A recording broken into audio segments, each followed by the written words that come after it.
Hello, HCI. Happy Tuesday. We're really excited you've joined us for this zombified webcast covering a topic that hits close to home for all of us attending today, and that would be engagement. Revitalizing the working dead, known as the disengaged or the actively disengaged employees. The group of employees that are checked out, kind of sleepwalking through the day, they're putting in hours instead of energy, and in other words, the zombies kind of eating our profitability instead of brains. If you're a Walking Dead fan, you'll definitely understand. Even worse, stage 2 of the zombie, simply put, people that are miserable at their jobs and are now infecting our engaged workers. So today we're going to look for the cure. We are going to rethink engagement, and we are going to get some real insight into engagement and great training from CDW and Baker Hughes. So on that note, let's jump right in. All right, so I want you guys to take 1 minute to read this quote from Gallup. It says, engaged workers stand apart from their not engaged and actively disengaged counterparts because of the discretionary effort they consistently bring to their roles.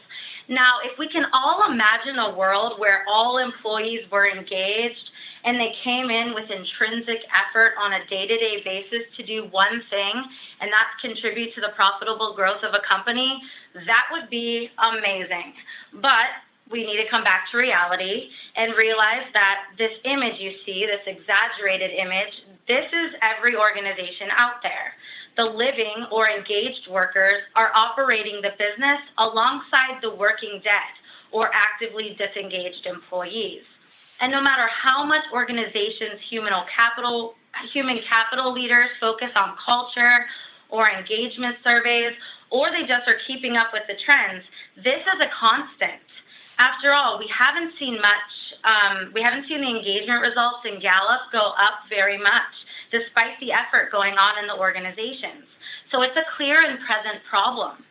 The vicious cycle remains day in and day out in every organization. We're constantly trying to change a workplace zombie back into a living, contributing member. And disengagement is an epidemic. That's how we like to think of it here at Paradigm Learning. It's infecting workforces one by one. It definitely is keeping leaders on their toes, organizations on their toes. These hordes of zombies are present probably as we sit here on this webcast. I bet you all, if you looked out your window, you'd see one right now. And instead of deeply involving themselves in their work, these zombies show up, they put in their hours, they do the minimum amount of time required not to get fired, and then they go home feeling unsatisfied and frustrated. Business leaders know, human capital leaders know, senior leadership is aware, the industry is aware, but it's almost like you get numb to disengagement at this point. It just never seems to have an end. So this is a really interesting, we like to call this our chain reaction. So when reaching out to clients over the past year, this is sort of the chain reaction that is described every time I talk to a client. You can see in this chain reaction that not only does the disengagement affect the person, but it eventually affects the engaged employees, and most importantly, that bottom line, right? So if we stop and think about an employee, every single employee possesses a pretty powerful thing, and that's to make decisions. That is a really big deal, especially if you have hundreds or thousands of employees in your organization. And within every decision, there is a result of positive or negative bottom line impact. So when this chain reaction that we see on this up on the screen happens, decisions and individual actions are careless. Think about the amount of times these types of employees come into work late, or if they're in leadership roles, they're not really concerned about how their decisions affect the budget. They're just simply coming in day to day with no care of the impact. And the majority of them are coming in contact with your customers, and that's probably the scariest part of all. So one of my favorite quotes comes from Timothy Clark. He's a leadership and change management expert, and he said, highly engaged employees make the customer experience. Disengaged employees break it. And if you think about it and the negative impact that disengagement causes, your employees are the key to your success with customers and your brands. Customers almost can't love a company until its customers do. So that's why this is very, very hard to see when we look at that negative bottom line impact from disengagement. And then here we have, that why, right? The why behind the chain reaction from the previous slide. These are just some of the trends that I've heard when doing our own surveys. I've also seen them in research. These four seem to come up a lot in different variations. They're not aligned to goals. They might not even know their goals. They feel disconnected. They don't get enough feedback. They don't fully understand how they fit in, and they don't know what's expected of them. These triggers are so powerful, causing perhaps a once engaged, dedicated employee to become disengaged, because these are kind of personal. As an individual, if I can't see what's in it for me and why I'm important to the organization that I work for, then how am I going to be able to come in on the daily basis and want to give it my all? And that's really the question here when we, at Paradigm Learning, when we see these types of engagement results. And then there's a couple of also responses or quotes that I also gathered up from a few engagement results that were kind of shocking to me that I'd like to share. Here's one. I'll start caring about the customers when the company starts caring about me. Or I can't see what I do and what I do in my role even matters. My job is pointless, and my professional development plans for next year, oh wait, there aren't any. So these are just a lot of personal disengagement triggers that we tend to see over and over again. So I guess the big question today with all of you listening, what is the cure? We're aware of this, we're constantly battling it, and how are we going to try to transform these actively disengaged employees back into the living? Well, this is a great slide because there's a lot of research out there. And these three here, these are the main pillars that come into play once an organization has made a goal to kind of work on engagement. These are a great area to start. As a learning and development partner here at Paradigm Learning, we have clients come to us all of the time in regards to engagement through development. And if you think about development, it is that one opportunity in an employee's career that a company can offer that elevates and empowers, right? It shows that the company is invested in me as the employee. And this stat up here from the Gallup survey also suggests that 76% of employees really do care about opportunities for personal development. So we definitely can see that that is a big deal. And I like this part too, making sure that we highlight what the best places to work are also doing, kind of bringing the previous slide to life. We have these three consistencies across the best places to work. And once again, professional development for all. And I think that key word is all. They're giving development all the way down to that frontline employee. So every single person in the organization is getting good development. And there was a quote from the Trends in Global Engagement that said, leaders from the best places to work focus on building skills, empowering employees, and driving individual accountability to take ownership of solutions and of one's own engagement. So that really kind of makes us think, we can see all this research, we can see what drives employee engagement, we see the consistencies that are happening in the best places to work. Therefore, we can agree that the cure lies within great learning and development. And I just want to stop for a second and say, if you are on this webcast right now and you influence or are responsible for learning and development in your organization, congratulations, because you hold the power to help cure this major epidemic. Lots of pressure there, but nevertheless, congratulations. So the conclusion we want to make before going forward, we definitely know that engagement isn't a one cure fits all, but we know that development is key to the cure. We see, at Paradigm Learning, we see the cure as an opportunity. That opportunity is within learning and development, and it's the opportunity to influence engagement results when organizations can create a culture of business acumen. Business acumen is the skill that transforms your employees into that business owner mindset. Employees that understand how the company makes money and how their individual decisions impact the business, and when they understand their role and how they fit into the big picture, that's when employees can be invested, on board, and ready to contribute. And this is here we're going to focus a little bit on the transformation from employee to business owner. If we want to think about it, it's the way that the engaged employee thinks that is so powerful. They think like they are the owner. They think like a business owner. So from the CEO down to the lowest level employee, everyone should have this type of thinking. The transformation happens when your workforce goes along their day-to-day tasks, asking themselves, how do my decisions on a day-to-day basis affect the company? And when you make the shift from employee to business owner, you've created a culture of business acumen in your organization. Here's just a snapshot kind of how we define business acumen. And I like to think of employees having business acumen in terms of sports. And so since it's football season, we'll focus on professional football.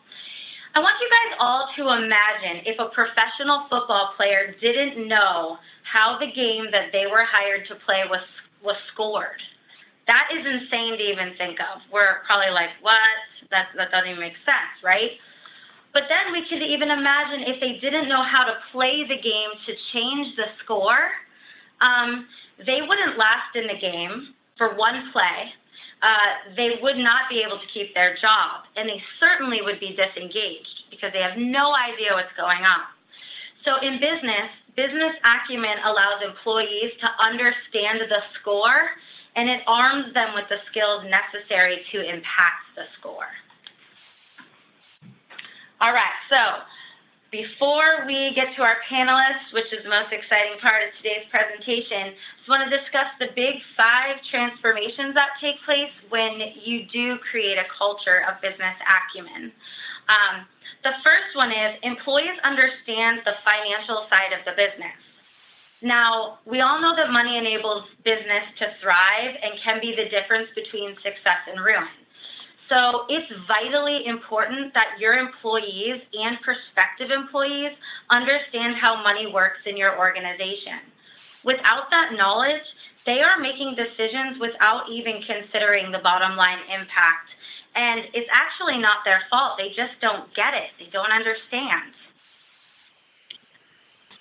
The next, employees have the ability to be more strategic. When employees understand what drives revenue and what activities are most important from that financial standpoint, they then can be much more strategic with their actions.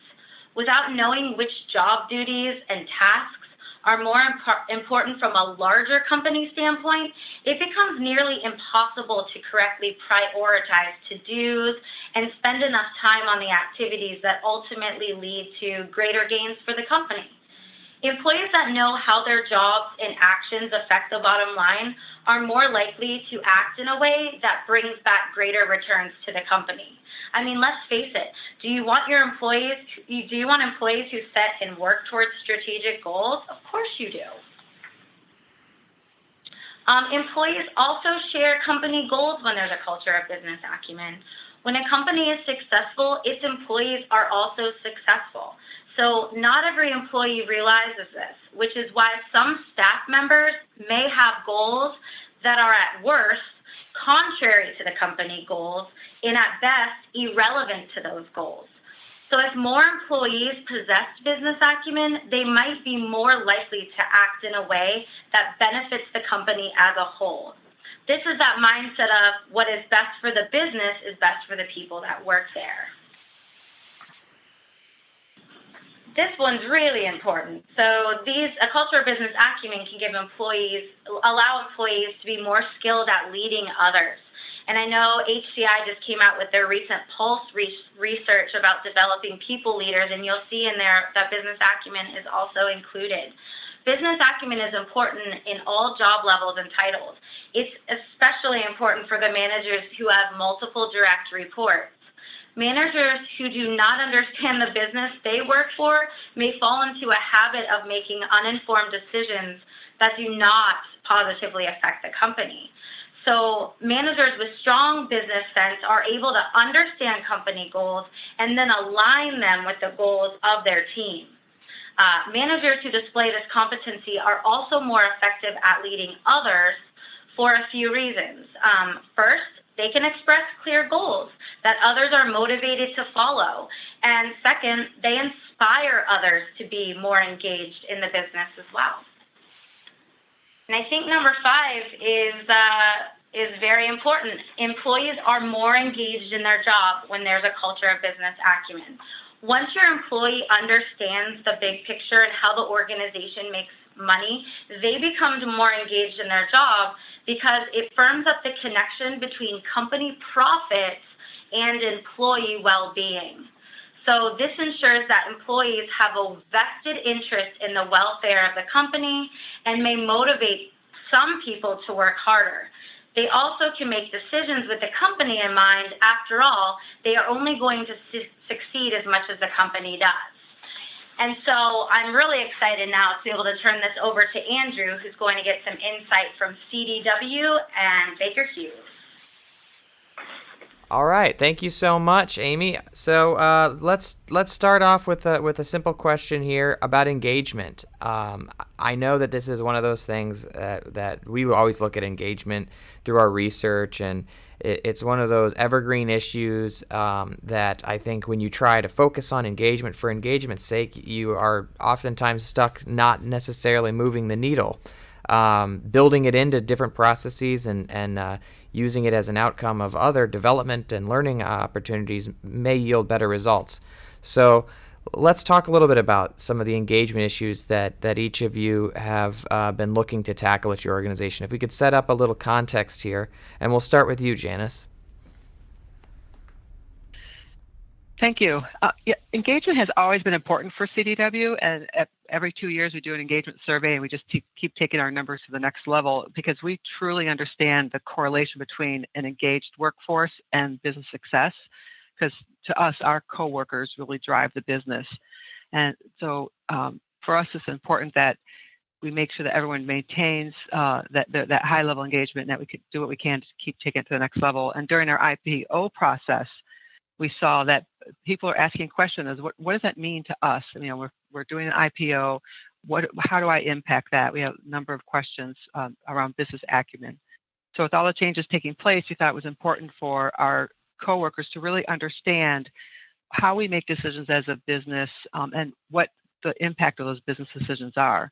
Because we wanted to make sure that we continue to maintain the partnerships with our customers and that the coworkers really understand that they are the business. Thank you so much. And Katz, what about you? Tell me a little bit about the engagement issues at your organization. Sure, Andrew. Now, employee engagement has been one of the essential focus of our organization ever since. Since 2012, our leadership has been very active in promoting and improving employee engagement and retention. Our leaders have realized the value of engagement in running the company and the impact of it to the financial results of the organization.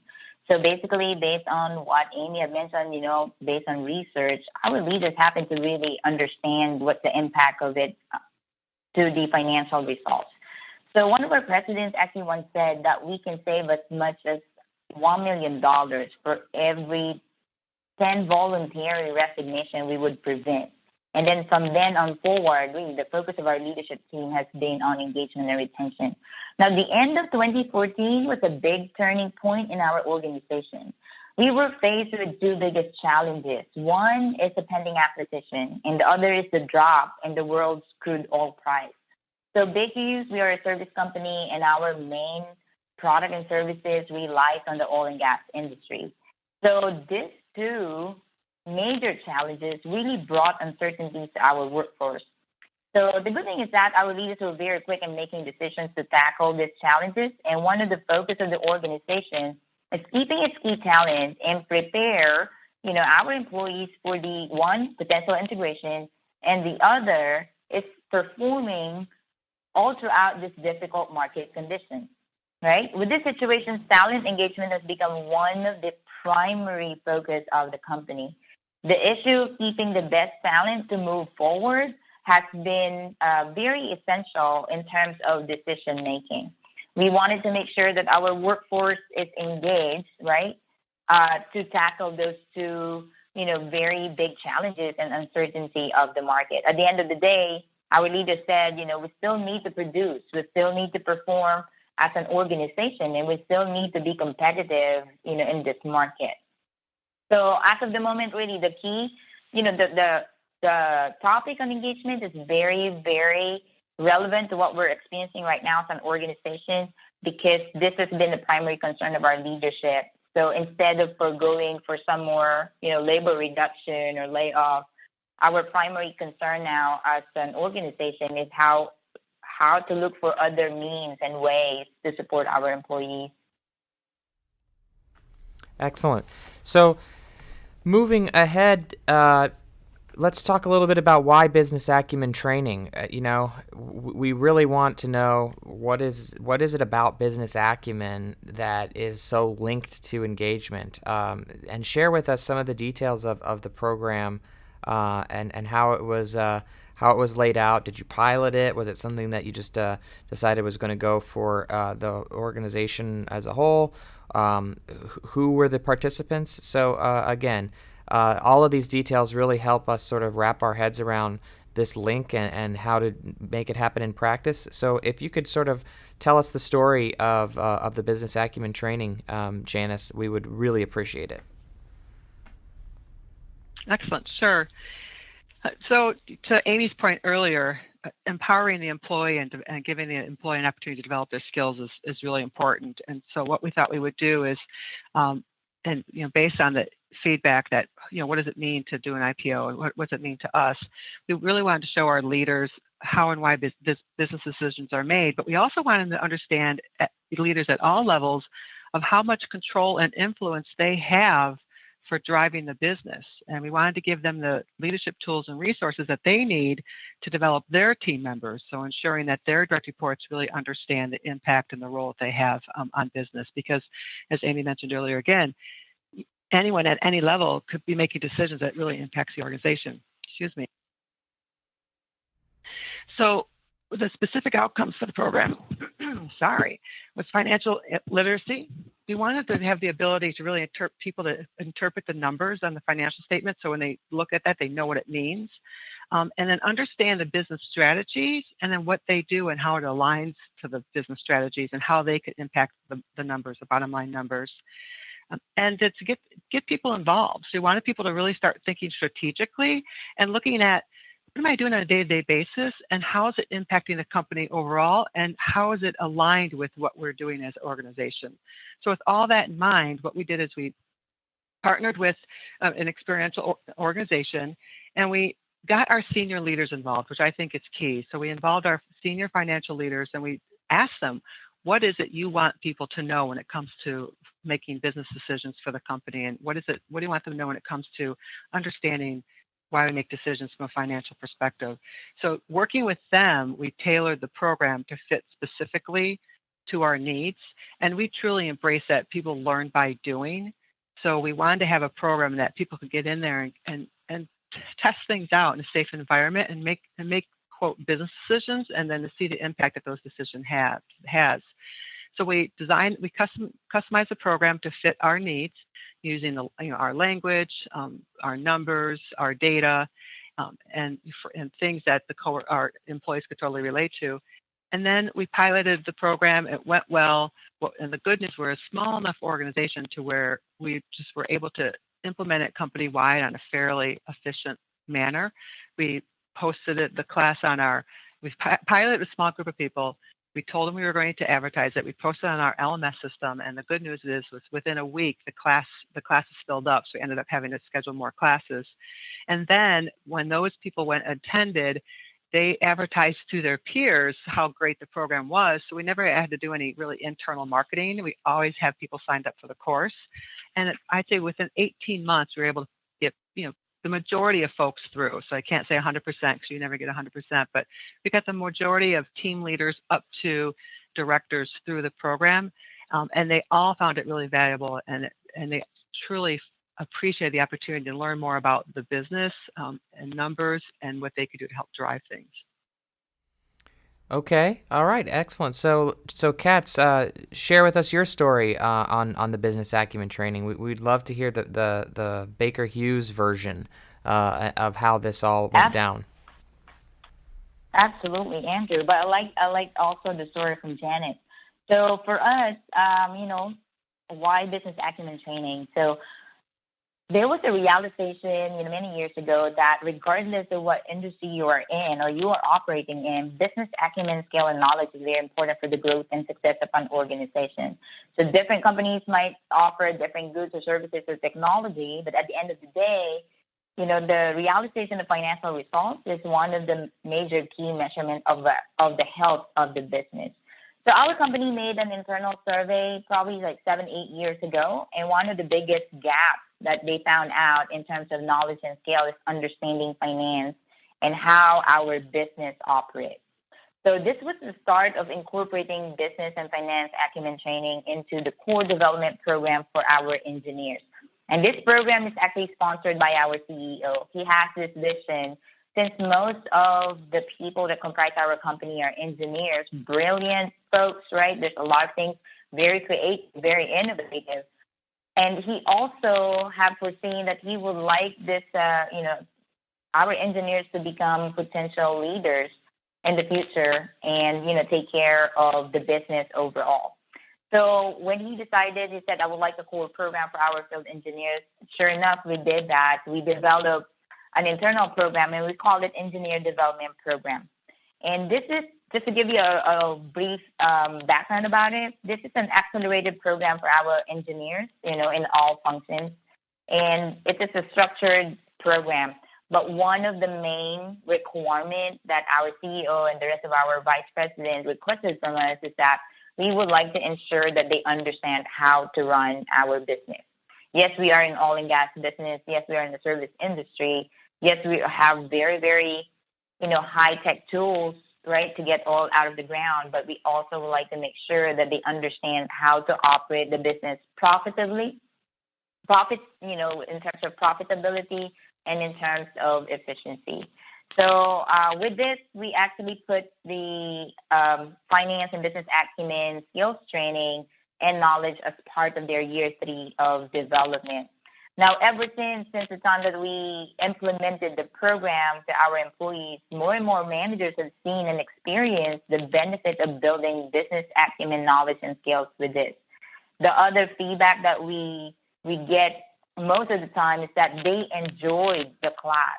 And the reason why I said that is just because prior adopting a live business acumen simulation course, we actually have people talking about finance, right? And if you have gone through a finance training before, probably, Excel sheets or spreadsheets or something like that, some people just don't find interest in understanding all of those numbers altogether.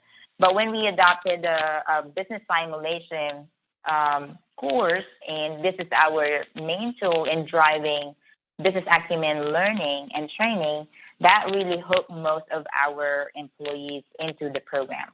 So with that said, so we have engineers, most of our field personnel actually go through our business training. Of course, our directors went through it also. And since this is just part of a core development program, there were more requests that came about and say, Katz, we would like the rest of our employees and other functions to experience it as well. So we offer the live business acumen simulation as a standalone also for those other employees who would like to make a difference in their own function. Thank you so much, Katz.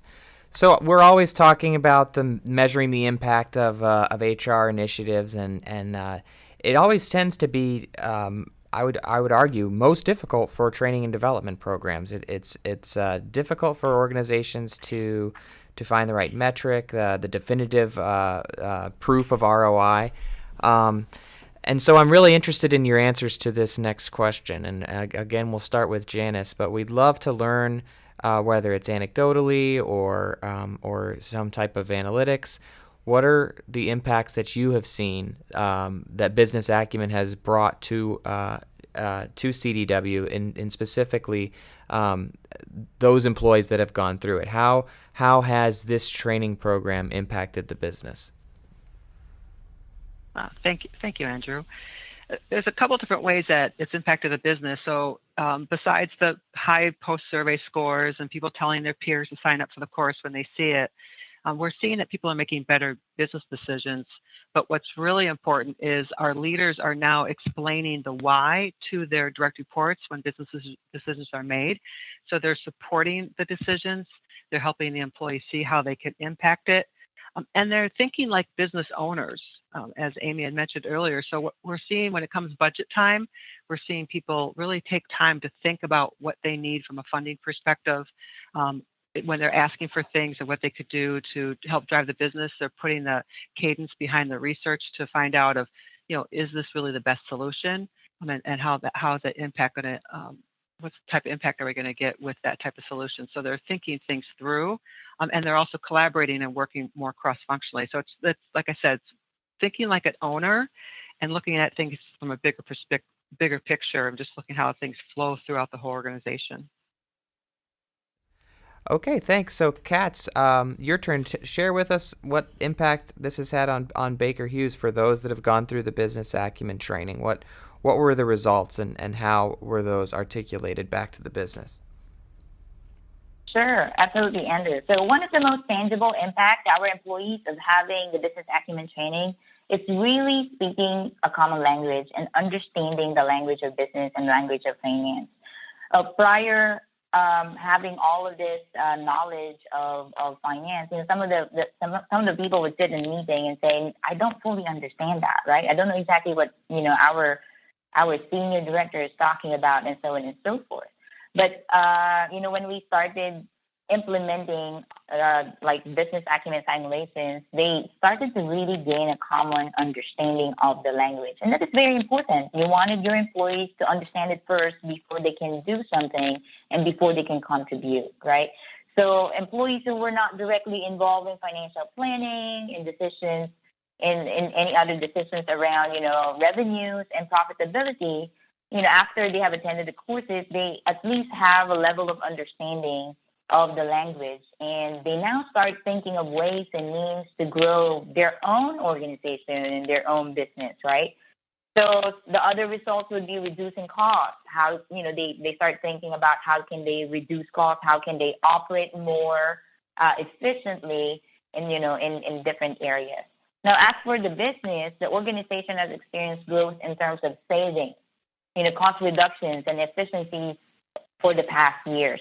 Now, despite our current economic conditions, of the oil and gas business right now, our company is still very optimistic in delivering their commitment to our shareholders because of how our employees respond and make decisions during this tough time. And I know this is indirectly, as you mentioned, Andrew, sometimes there's no direct measurement, right? Like, after they have gone through training and understand all of the key learnings from a finance class, they would be able to apply that. But over time, we actually experience that, those learning help our employees make better decisions and make more decisions that have an impact our bottom line. So some other probably specific data that I can share with you, like, for example, we have day sales outstanding. Some companies actually have this as a measurement tool in terms of how fast you collect from your customers. So years back, we are at 161 days. And then our organization, with this increased support towards understanding business and finance, we reduced it to 90 days, right? 3 months. So we actually have reduced, collecting service fees from our customers to 90 days. Inventory turns is the other thing. It's a very, very big issue in our company because we have very, at technology runs very quickly in our company. So any old technology might not be used anymore, but then we spend money in that, right? So most of our the manufacturing group actually focused its attention on inventory turns, and this was significantly improved and that we reduced on waste. So those two are some of the things that I can share, with our audience right now, and see exactly with the increase of knowledge of how the business works, how employees make decisions towards how to operate the business better. It really goes into the results and the bottom line of the organization. All right, excellent. Thank you both so much. This has been really insightful to learn of each of your sort of parallel journeys through the business acumen training, and really love hearing about how its impact on engagement and performance has been felt throughout each of your respective organizations. So with that, I'll turn the presentation back to Amy to kind of wrap things up for us today. So Amy? Yeah. I'm going to go ahead and just wrap it up here. Like Andrew said, thank you, Janice and Kat. That was wonderful. Here up on the screen, here's the quote that we started with in the beginning of today's webcast, but we added this bold section here. Give you a second to kind of look at that. This bold area of the quote represents the impact that business acumen training can have on employees. Creating a business owner out of every employee will give the accountability and that what's in it for me, and it does that transformation from employee to business owner, and then you kind of have that culture of business acumen. And the good news really is that we can transform these actively disengaged employees. Business acumen really is not a meaningless buzzword that we hear when our industry changes all of the time. It's not going to fade over time. Being business savvy and fully aware of the connection between daily job duties and company finance is important for any employee, no matter what level they are in the company or what the details of their job are. You can improve your current employees' acumen as simple as just involving them in company financial state, every now and again at meetings, or even if you make sure to look closely for this skill in people that you hire. You can also incorporate business acumen training into leadership curriculums to fill the gaps for frontline managers or even develop your future leaders. Onboarding is also a great time to teach business acumen. Your new talent are your future performers of your organization, so adding an overview of the business at a new hire orientation can align them to the organization's goals, which will then push them right into their first day, kind of making better decisions. And with that, I will turn it back to Andrew for some Q&A. Thanks, guys. Thank you, Amy, and of course, Janice and Katz, thank you so much for making yourselves available to our members through the webcast and through some of the Q&A that we hope to have here today. So again, I want to thank all three of you for your time today and for providing us a little context about what's going on at your own organizations. So with that, we've got some time for questions, and I'll just give a reminder to our members that now is definitely the time. So feel free to ask any questions that you might have of our esteemed guests today. And in the event that we're unable to get your question asked on the air, don't be shy. We'll be able to pass it along offline. So ask it anyway, and we'll make sure that we can get you in touch with the right person. So Amy, you talked a little bit just there at the end about onboarding, and I think that that's a really important point, especially when we talk about ways that you might pilot this business, this business acumen training, allowing folks to get a greater sense of what the organization does. Is there anything that you might say about sort of how that is being how that is being received by organizations that are taking advantage of that opportunity? Yeah, I definitely can answer. I give some insight on that. We've seen business acumen incorporated into that new hire orientation piece quite a bit. as well as throughout the onboarding process and even kind of that reboarding process. It's amazing how when I start a job, to be able to get that overview right off the bat and then be able to understand sort of the company I work for, the big picture and how I'm going to fit into that role, then when I start my job, it's so much easier for me to be able to be productive and kind of understand where I fit in. So there's never a case where I'm coming to work sort of wondering what's expected of me or wondering, who is this company I work for? So it's really well received. It's being used in quite a few of our clients' onboarding programs, just as a few hours to even a day of the new hire orientation week or early onboarding stages. Excellent, thanks a lot. And Janice and Katz, anything on onboarding from either of you? I'd love to hear a little bit more about sort of if that at all applies. I think it's certainly a topic that here at HCI we're seeing being met with a lot of openness. To our members are definitely taking a look at what they're doing in onboarding and trying to make it more strategic and less about sort of going through the motions and filling out paperwork. So I'd love to just take this opportunity to pick your brains a little bit on sort of the links between onboarding and business acumen, and of course getting that opportunity to have a first impression about the organization with new hires or even new leaders. Katz, you want to take this one first? Yes, sure. Yes, Andrew. So for us, actually, one of the things that we give out to our new employees is it's a big report, but we always have our public 10K. It's an annual report, right? So basically, we give them those information and look at it in the perspective of how our company, what do we do. And aside from understanding what do we do exactly, it's also understanding what are the things that they can look forward to in terms of, projects, in terms of customer support. Because in our annual report, it highlights all of the activities that made those numbers, from the annual report itself.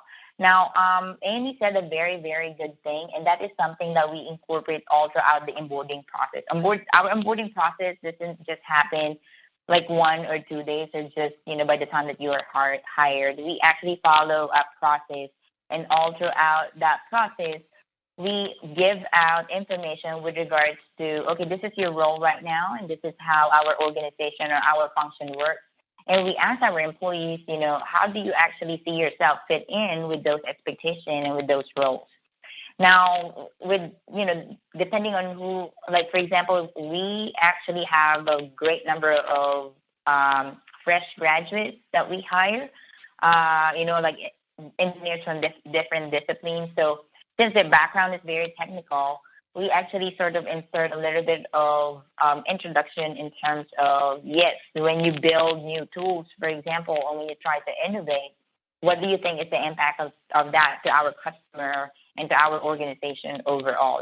Simple discussions like that definitely would help them start off with the idea of, yes, I'm not just here to build new tools or to provide a different part to an existing system, but I'm here to also provide something really good to our customers that will bring value to the organization.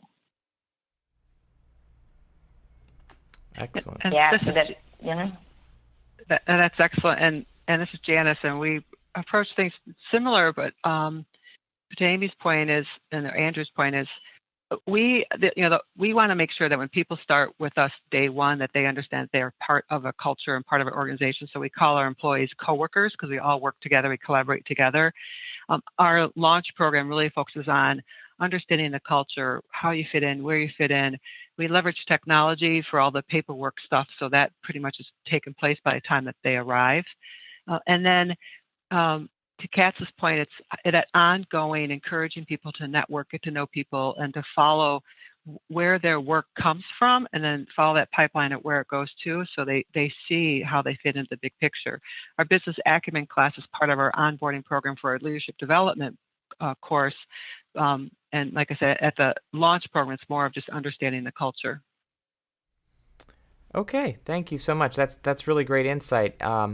So another thing that was mentioned in our panel discussion, which really sort of caught my attention, was the link that business acumen training has with accountability. And I think that that's something that, again, when I look at all of the content that we have at HCI and a lot of the sort of hypotheses that we put out there, this concept of accountability gets thrown around quite a lot. And it's the type of thing where everybody knows what it means, but I don't know that they necessarily know how to get there all the time. And I think that the bigger business acumen picture and letting everyone see that clear line of sight between what they do and how that impacts the larger organization really does provide a very solid link between accountability and the individual employee. So I'd love if I could just hear a little bit more about sort of how you've seen that in action in terms of employees owning up to their own responsibilities and going above and beyond with the engagement piece, of course, but taking full responsibility for all that their role entails.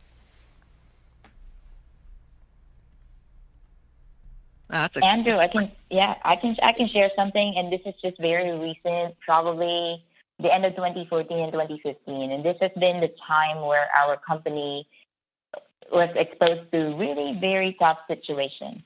So one of the directions of our organization is really we need to be more efficient, and we need to save more and start really looking into how we can reduce costs during this tough, very tough market conditions.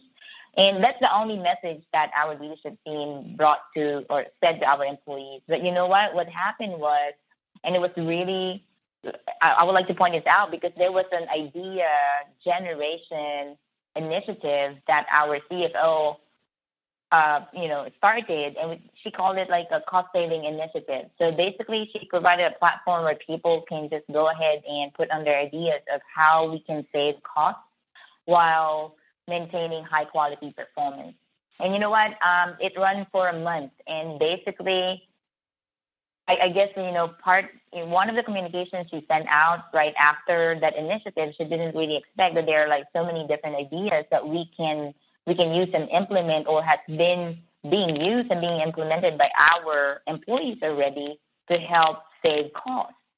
So with that initiative, I think we have there was about 5.2 million of cost savings, potential cost savings, or in some other areas it's already been used. So we have really saved a lot of our costs, through that.